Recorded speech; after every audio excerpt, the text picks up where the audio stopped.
Bueno, creo que para todos los colombianos en especial es muy particular, es un momento muy bonito en las mañanas cuando nos levantamos y podemos ver esa taza de café fresca, ese aroma, ¿cierto?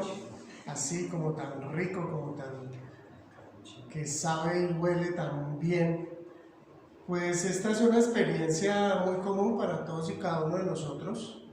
Y al iniciar el día, pues esa taza de café nos reconforta, ¿cierto? Como que nos pone a tono. Pues bien, el café tiene un proceso muy interesante y pues desde que es cosechado hasta que lo servimos en una taza para tomar esa bebida como más nos gusta, ¿cierto? Hay un proceso. Este proceso comienza con la cosecha, sigue el despulpado, luego pasa al beneficiadero, luego viene el tueste, luego el molido y para finalizar, la preparación. Pues esta parte de la preparación es la que nos corresponde a nosotros, ¿cierto? Lo preparamos como más nos gusta. Puede ser un tintico, solamente así el café sin leche o con leche de diferentes variedades. Bien, ¿por qué estoy hablándoles hoy del café? Pues simplemente hoy vamos a tocar este tema que lo llamaba así, con más sabor que el café. Y tiene que ver con esta cita de Lucas 24, 13 hasta el 35. Pero pues para ubicarnos en este capítulo de Lucas, ¿no? Recordemos, esta semana es una semana especial. Esta semana es en la que celebramos la entrega del Señor Jesucristo en la cruz, su muerte y su resurrección.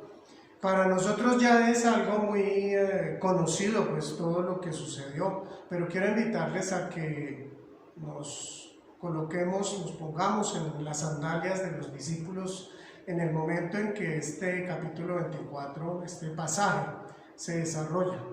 El capítulo 23 nos narra pues el crimen más grande que ha habido en la historia de la humanidad, que es la condena, la crucifixión y la muerte del Señor Jesucristo.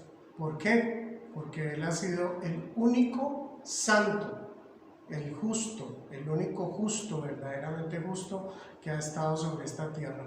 Y sin embargo, el ser humano se dio la libertad de llevarlo ante un juicio totalmente manipulado, injusto, y no fue un solo juicio, ¿no? Fueron varios juicios. Entonces, este capítulo 23, el anterior de Lucas, nos está narrando todo este proceso y después de la muerte, cómo apresuradamente tienen que bajar el cuerpo de la cruz y tienen que llevarla a una tumba, a ese sepulcro pues que presta otra persona, José de Arimatea, y termina pues hablándonos que ya comienza el sábado, el día del reposo, o sea, el sábado. Es entonces ahí que termina ese capítulo 23 y nos dejan ahí, pues al final de este día viernes, digámoslo, al final, según como lo llevan los judíos, ¿no? Porque ellos ya a partir de las 6 comienza el sábado, comienza ese día, entonces ellos antes de las 6 ya tenían que haber llevado el cuerpo a la tumba. Y entonces de pronto ya comienza este capítulo 24 con la visita que hace ese grupo de mujeres a la tumba donde quedó el cuerpo de Jesús. Pero no sabemos en sí de ese sábado todo lo que pasó, imaginémonos cómo estaríamos nosotros en esa situación si nosotros hubiésemos sido uno de esos discípulos que estábamos allí siguiendo al Maestro. Ha muerto, está en la tumba, llega este sábado y pues ellos están con esa tristeza, con ese dolor, con esos sueños, ilusiones derrumbadas, destrozadas. No hay ninguna esperanza, todo lo que ellos llegaron a imaginarse, a esperar durante esos 3 años que fueron compartiendo con su Maestro, esos 3 años de enseñanzas, diría yo, espectaculares, enseñanzas maravillosas que les tocaba hasta lo más profundo. Y no solo esas enseñanzas, sino esos milagros. Tantos milagros que habían visto. Tantas cosas que les hicieron pensar que realmente Jesús era el Mesías. Que Jesús era el que venía a liberarles. Y entonces, pues imaginémonos ya al inicio de este primer día de la semana, que es el domingo, ya en la mañana, este grupo de mujeres sale a buscar la tumba, el cuerpo de Jesús, para ponerle pues unas especias, embalsamarlo, y resulta que encuentran esa tumba vacía. Está la tumba vacía, así comienza pues este capítulo 24, antes de llegar a este versículo 13, y en medio de ese desconcierto en que las mujeres ven esa tumba vacía, aparecen dos hombres, dice, con ropas resplandecientes, y les dicen a ellas por qué están buscando al que vive entre los muertos, y les dice, les recuerdan que Jesús ya les había dicho, les había avisado en varias oportunidades que él iba a morir en Jerusalén, él iba a ser entregado a pecadores, iba a ser crucificado, iba a morir, pero que al tercer día iba a resucitar.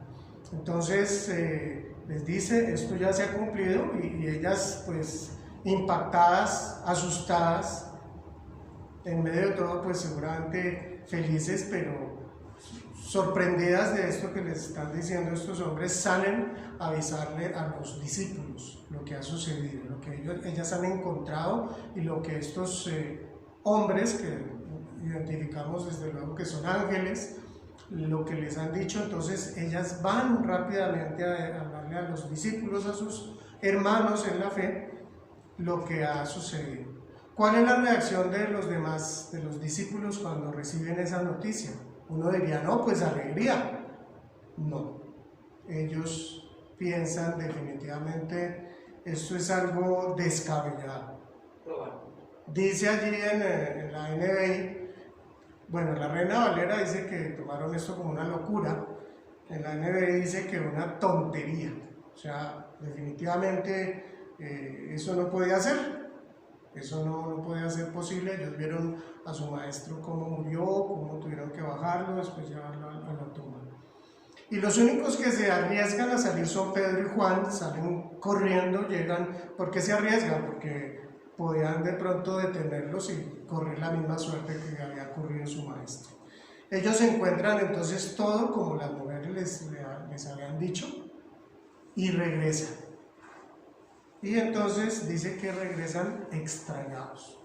Ahí termina ese verso 12, y entonces comienza este texto que vamos a ver a partir del verso 13 de este capítulo 24. Dice entonces así: aquel mismo día, dos de ellos, ¿dos de quiénes? De los discípulos. Dos de ellos se dirigían a un pueblo llamado Emaús, a unos 11 kilómetros de Jerusalén. Para que nos hagamos una idea, 11 kilómetros más o menos se pueden recorrer a paso ligero, sin correr, pero rápidamente, en unas 2 horas. Entonces dice que se dirigían a ese pueblo que quedaba a unos 11 kilómetros de Jerusalén. Iban conversando sobre todo lo que había acontecido. Sucedió que mientras hablaban y discutían, Jesús mismo se acercó y comenzó a caminar con ellos, pero no lo reconocieron, pues sus ojos estaban velados. Entonces son dos de los creyentes que llegan, que salen para Emaús. De acuerdo a lo que vamos a seguir leyendo, entendemos, ellos salen tristes. Ellos van decepcionados. ¿Alguna vez tú has estado triste?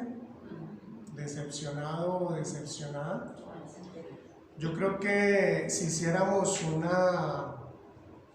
un listado, empezaríamos de pronto por las situaciones más difíciles, pero empezaríamos a recordar muchas otras situaciones que podemos ponernos mejor así en los zapatos de estos discípulos, de estos dos discípulos. ¿Por qué? Porque ellos van regreso a su casa, van impactados por esto que ha sucedido. algo que, como les decía hace un momento, nosotros lo hemos escuchado, lo conocemos, pero poniéndonos en el lugar de ellos tuvo que haber sido algo supremamente impactante y doloroso ver todo el proceso, todo lo que tuvo que sufrir su maestro. Entonces ellos están viviendo un dolor muy profundo, muy agudo. Ellos están, lo que nosotros llamamos, en duelo. Ellos están en duelo.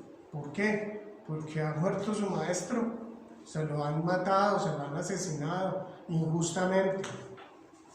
Esos sueños que ellos tenían están vueltos pedazos, están destruidos. ¿Alguna vez te ha pasado eso?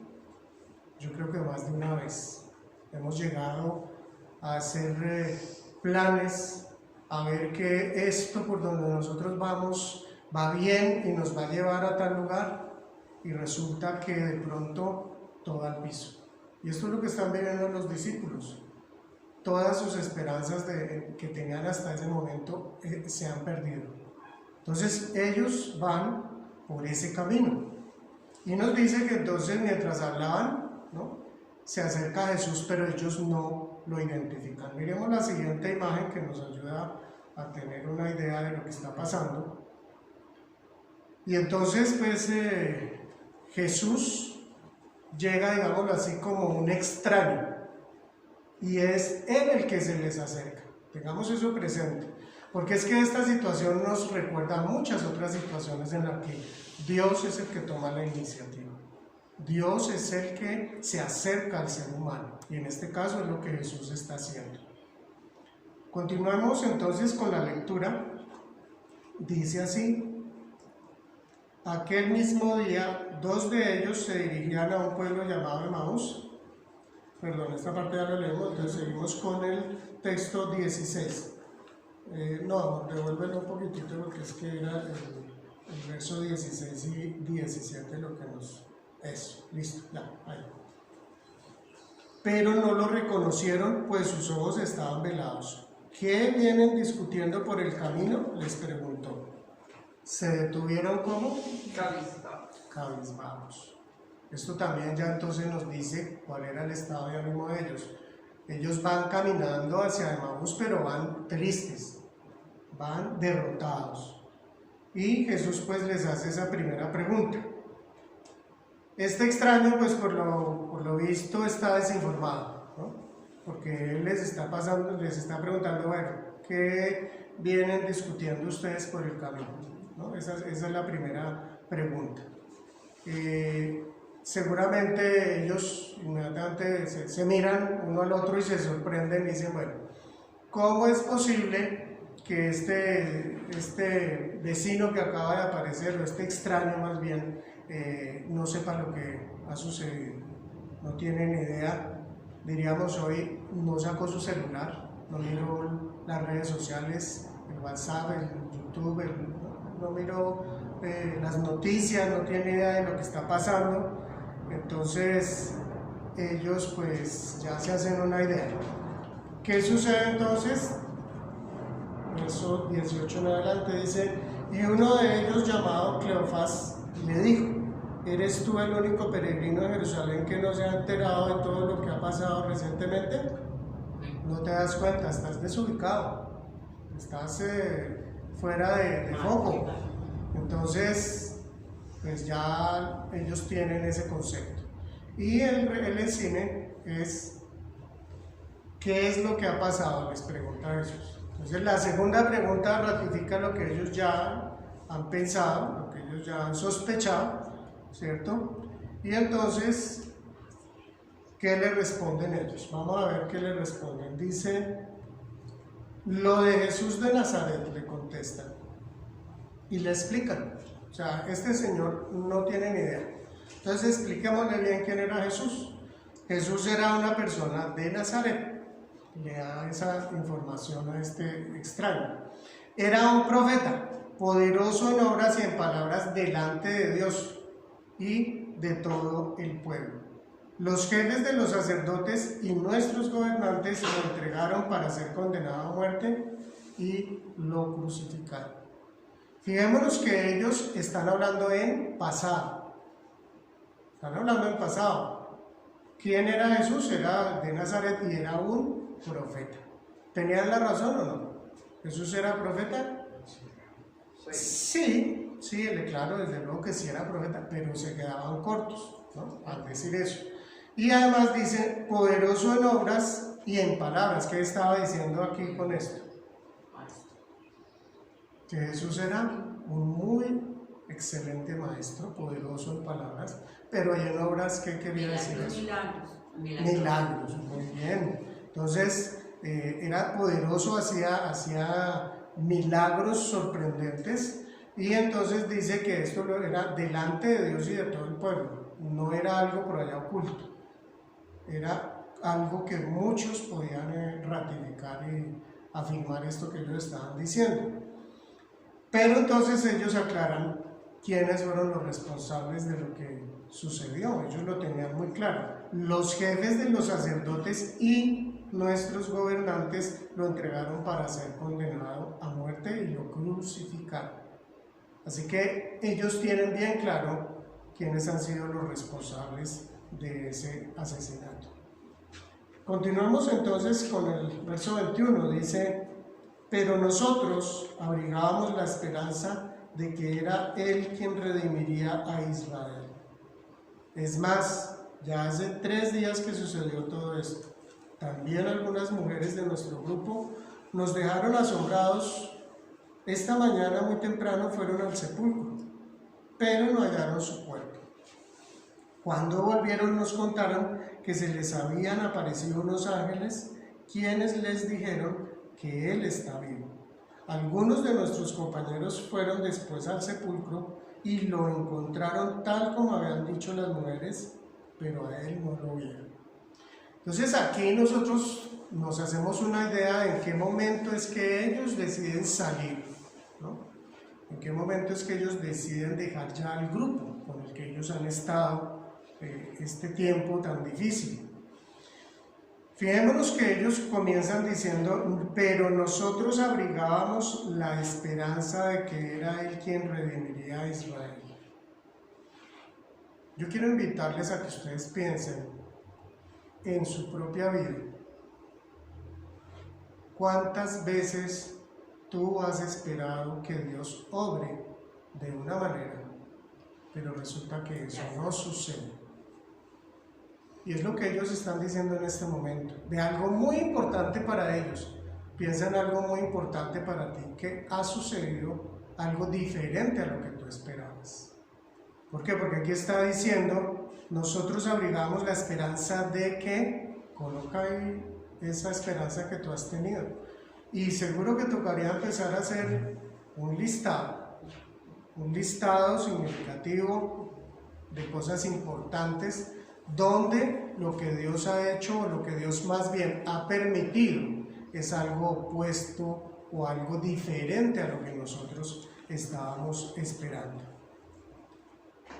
Ese plan o ese proyecto que nosotros teníamos casi la certeza, pues, o la certeza total de que eso iba a seguir bien, iba a salir adelante.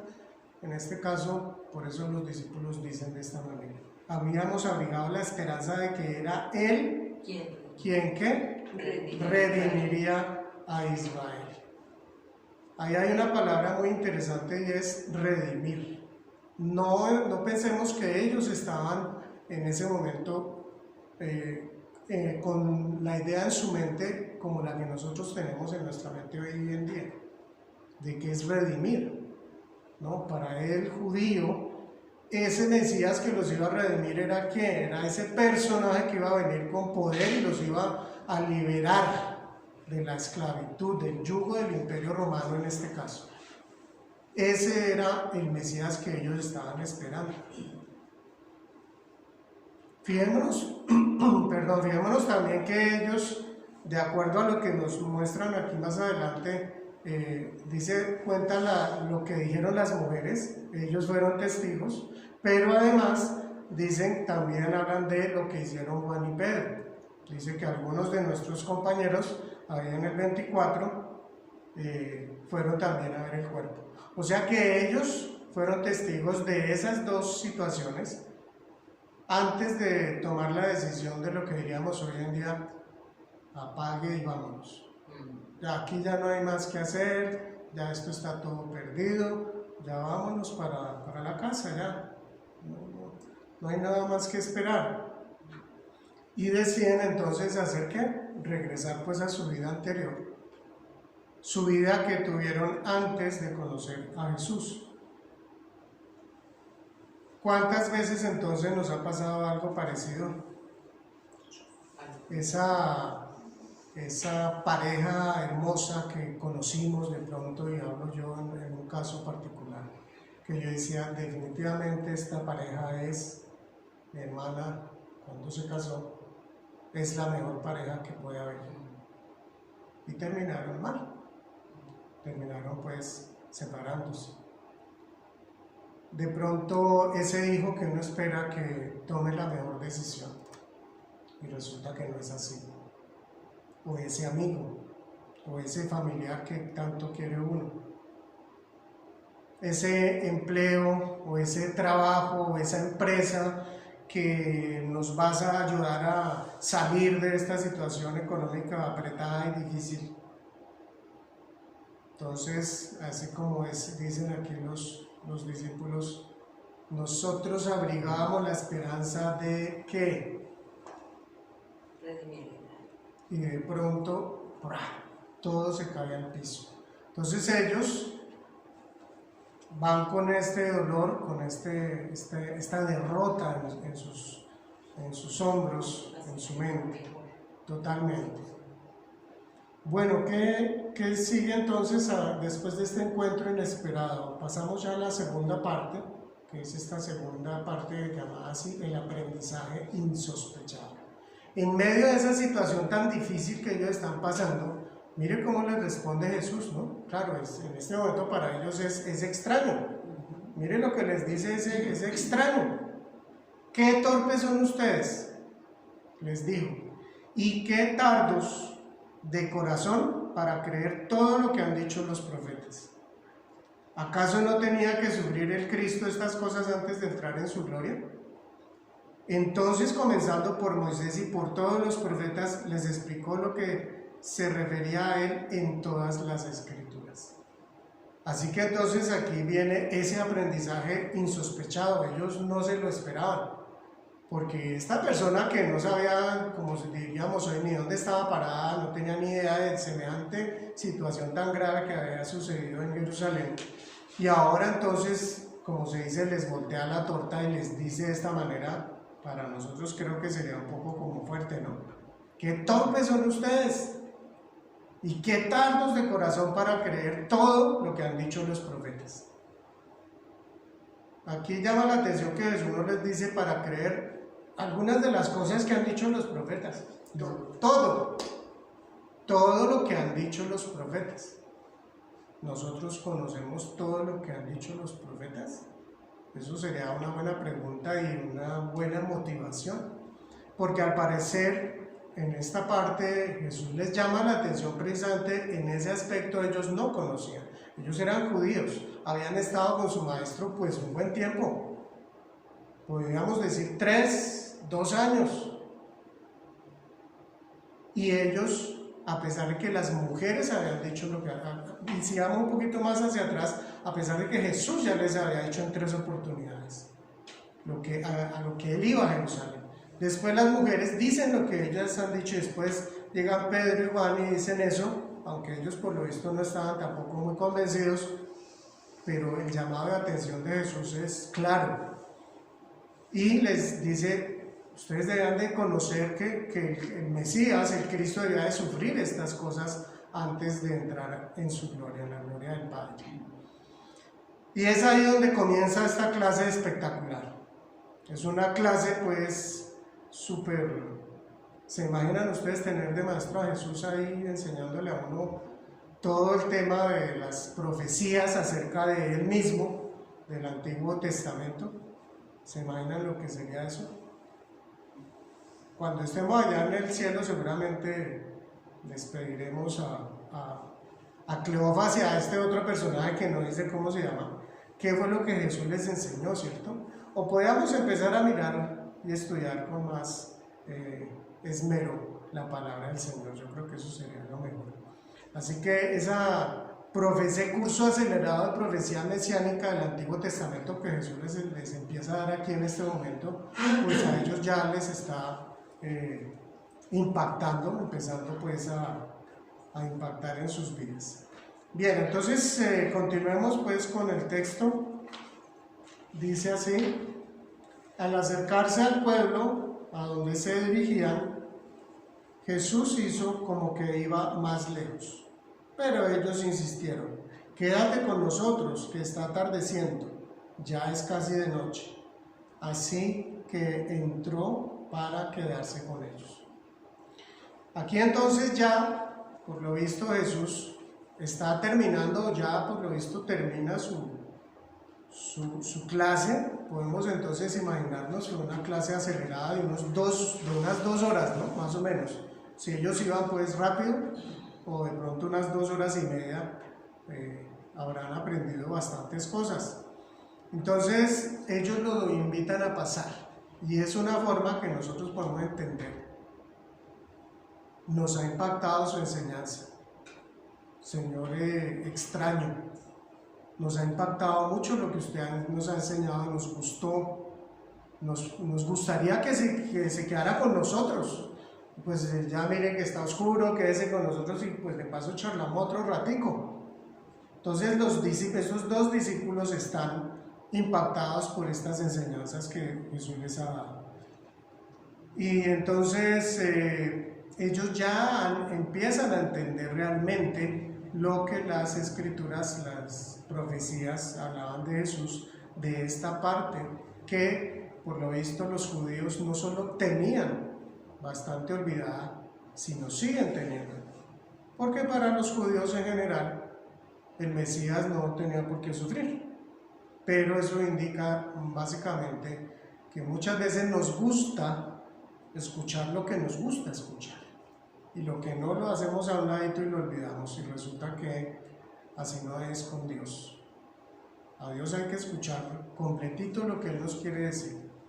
Él, porque es Dios, sabe qué es lo que nosotros necesitamos conocer.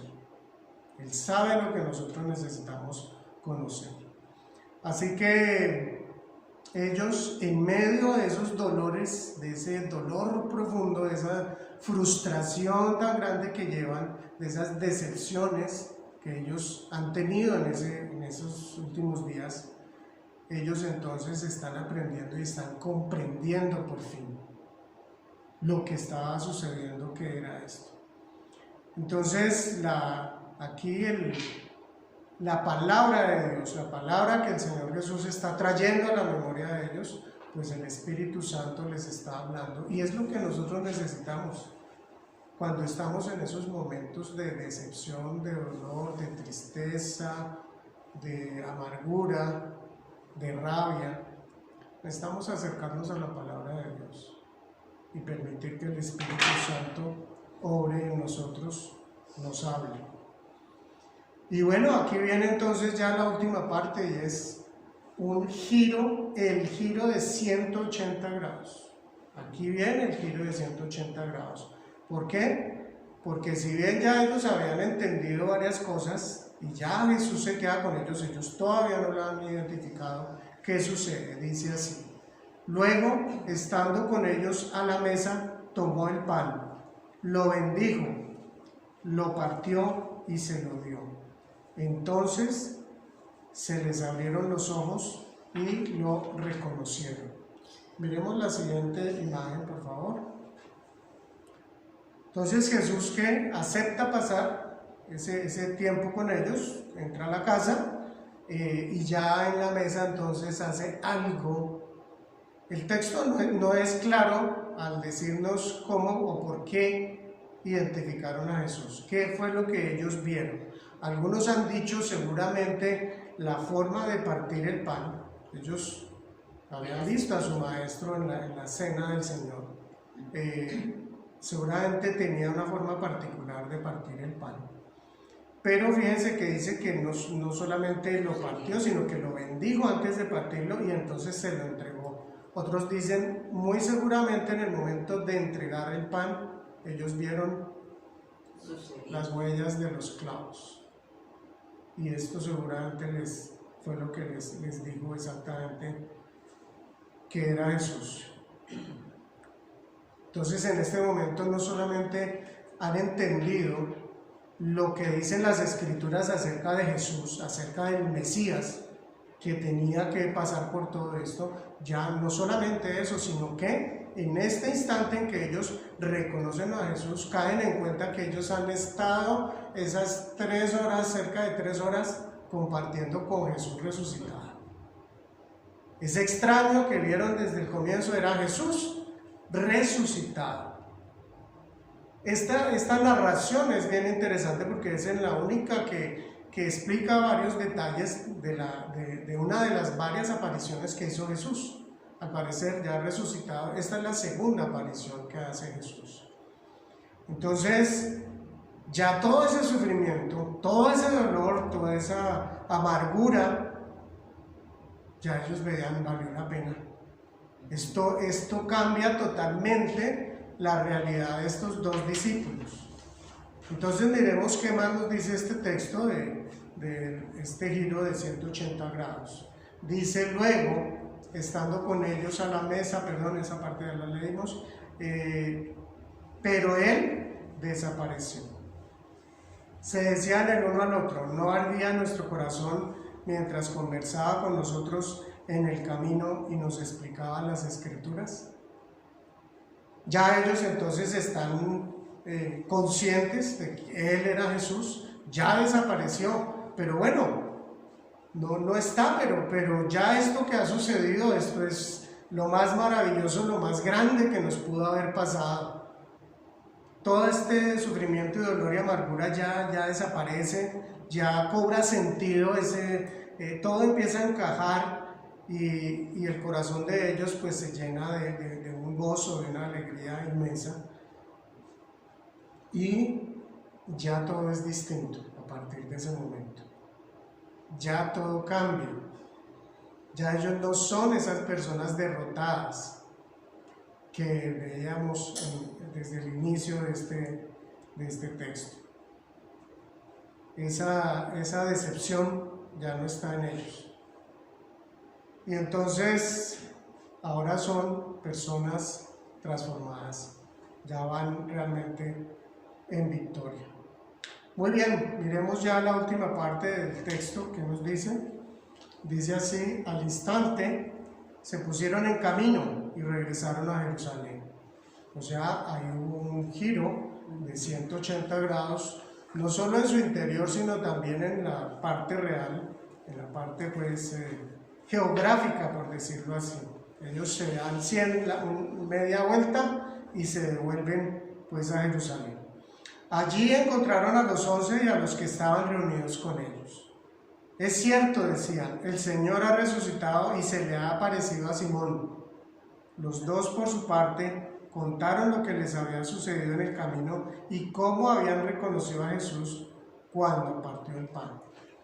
Fijémonos que entonces ellos al regresar, al llegar, se encuentran con que allá también sus hermanos están en medio de esa situación de shock, pero de alegría, de gozo. ¿Por qué? ¿Qué es lo que están diciendo ellos? El Señor ha resucitado, sí, se le ha aparecido a Simón. Eso ellos no lo habían alcanzado a escuchar y a ver, porque se fueron antes de que llegara Simón a contarles pues esta aparición que Jesús había hecho. Y ellos entonces por su parte, ¿qué hacen? Comienzan pues a contar, dice, bueno, pues nosotros también, a nosotros también se nos apareció. ¿Se imaginan ustedes cómo les contarían pues en medio de esa situación? Fijémonos que en general todo el grupo era reacio a creer. Las mujeres llegaron pues, yo me imagino, impactadas y todo, diciendo que el cuerpo no estaba, pero que los ángeles les habían dicho que él había resucitado y ellos... Y después entonces van Pedro y Juan a mirar a la tumba y pues no dicen de ángeles, pero sí, realmente el cuerpo no estaba. Ellos lo que querían entender era que el cuerpo había sido robado. Y estos dos discípulos que se fueron, pues ¿cuál era su grado de incredulidad? Mucho mayor. Decidieron ya dejarlo todo atrás. Pero aquí Jesús decide intervenir en la vida de estos dos discípulos. Jesús también quiere intervenir en nuestras vidas, de sus hijos, de sus seguidores, de sus discípulos. Entonces, ¿qué hubiera sucedido si estos dos discípulos no se hubieran encontrado con Jesús? O no hubieran querido hablar con ese extranjero, ese extraño, pues no hubiera terminado ese proceso, hubiera quedado incompleto ese proceso, hubiera quedado trunco. Así que este reencuentro con sus hermanos también es a través de ese reencuentro como iglesia, como familia en la fe, que el Señor también está orando en ellos y les está reafirmando ese motivo de alegría que el Maestro ha resucitado. No solamente ellos han tenido una experiencia así, hay otros. Aquí termina este pasaje. Les invito a que lean lo que continúa. Pero sí es muy hermoso, como dice el siguiente verso, el 36. Les doy un adelanto, dice: todavía estaban ellos hablando. ¿Quiénes? Cleofas y el otro. Les estaban contando esto de que cómo habían encontrado a Jesús y que no lo reconocieron y cómo lo habían reconocido cuando él partió el pan. Estaban contando eso cuando dice, todavía estaban ellos hablando acerca de esto cuando Jesús mismo se puso en medio de ellos y les dijo: paz a ustedes. A veces leemos muy rápido las historias, pero podemos encontrar mucha riqueza al imaginarnos cómo habrá sido ese impacto ahora cuando Jesús mismo se les aparece a todos allí. Es entonces así como podemos ir terminando esta reflexión. pero ¿por qué les hablé yo del café? ¿Por qué les hablé de ese proceso de la cosecha, del despulpado, del beneficiadero, del tueste, del molido y la preparación? ¿Por qué? Pues quiero que miremos un poquitito este proceso. Las solas palabras no nos dicen mucho, pero miremos un poquitito de qué trata ese proceso del café. La primera parte es la cosecha. Dice: el grano verde aún no sirve, ese grano verde no se puede usar. Solo se cosecha el grano maduro o llamado cereza. No sirve el grano verde. El grano verde no da ningún olor, no da ningún sabor. Entonces ese grano verde no sirve. Ahí es cuando viene entonces la cosecha, pero se recogen solamente los frutos maduros, llamados ¿qué? Cereza. Viene la segunda parte, que es el despulpado. ¿Qué pasa en el despulpado? A la cereza se le quita la dulce pulpa que le cubre. Entonces echan el café en esa parte superior de esta máquina que ustedes están viendo allí y empieza a ser despulpado, como desgarrado pues esa pulpa que cubre el grano, y ya va saliendo. Lo que vemos nosotros a este lado ya es el grano, el café que no tiene la pulpa, pero todavía le queda algo de pulpa, no está totalmente limpio. Y entonces viene ya la tercera parte. ¿Cuál es la tercera parte? Dice beneficiadero. Entonces pasa esta parte, esta puede ser seca, un proceso seco o un proceso húmedo, que lo que hace es terminar de retirar esa pulpa, lo que aún le queda a ese grano. Y enseguida entonces ya viene otra parte, que es el tueste. Dice que le da el color uniforme al grano y define su sabor final. ¿Por qué? Porque depende el tiempo de tueste, puede ser más fuerte el sabor o puede ser más suave. Entonces, además le da uniformidad al color del grano. Es ese grano que nosotros por lo general conocemos como el grano de café, pero fijémonos que ya ha habido un proceso. Entonces viene este tueste que es a una alta temperatura y tiene que estar pues también totalmente controlado. Y por último, para obtener el máximo de sabor y de aroma del café, se muele ese café. Y es así que nosotros podemos entonces ya llegar a la preparación, que es lo que nosotros tomamos.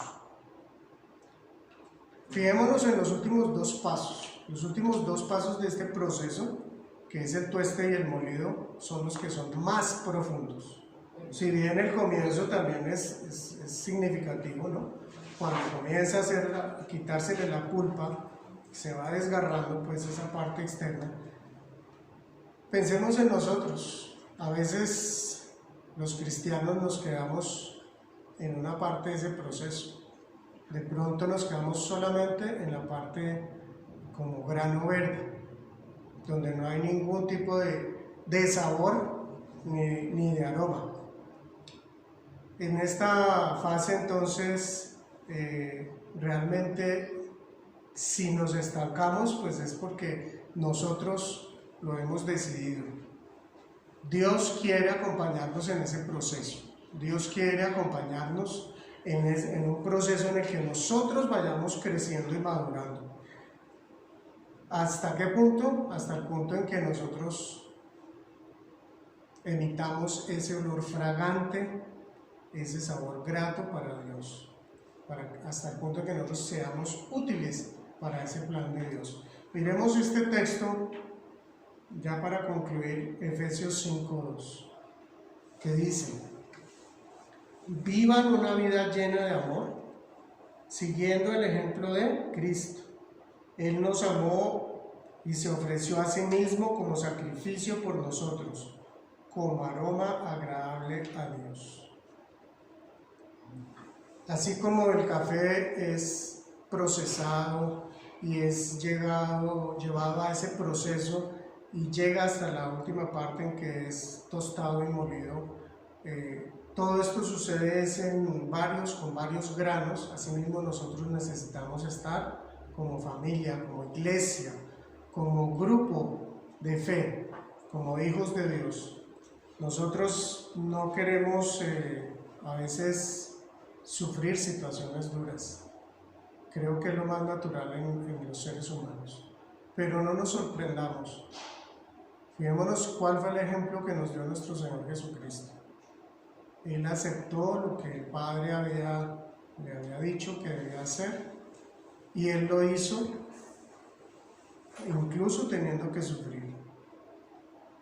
Si nosotros permitimos ser tratados por Dios en este proceso en el que Dios quiere llevarnos a que nosotros emitamos ese aroma fragante, ese aroma agradable a Dios, pues realmente vale la pena que lo hagamos, que nosotros dejemos que el Espíritu Santo obre en nosotros a pesar de los sufrimientos. Miremos lo que pasaron estos dos discípulos de Jesús. Sufrieron mucho, pasaron por situaciones muy duras, al igual que todos los demás discípulos, pero Dios intervino, Jesús intervino en sus vidas. Dios también quiere usar incluso tus situaciones duras, difíciles, dolorosas, para tratarte, para llevarte a esa madurez. Permitamos entonces que Dios nos transforme. Les invito a que oremos y concluyamos este tiempo. Padre nuestro, te agradecemos por tu palabra, te agradecemos, Señor, porque tú nos has amado desde la eternidad y porque tú no nos has abandonado. Gracias porque tú estás presente en medio de esas situaciones difíciles, esas situaciones dolorosas que todos y cada uno hemos tenido que vivir, Señor. Gracias porque tú nos ayudas, nos enseñas, siempre y cuando nosotros nos dispongamos. Queremos, Señor, estar dispuestos a que tú trates con nosotros, a que sea tu presencia, tu Espíritu Santo en nosotros, enseñándonos y ayudándonos, Señor, para que ese proceso llegue a su final. Te damos a ti toda honra, gloria y alabanza, Señor. En Cristo Jesús te oramos. Amén. Dios les bendiga. Gracias. Gracias, muy chévere.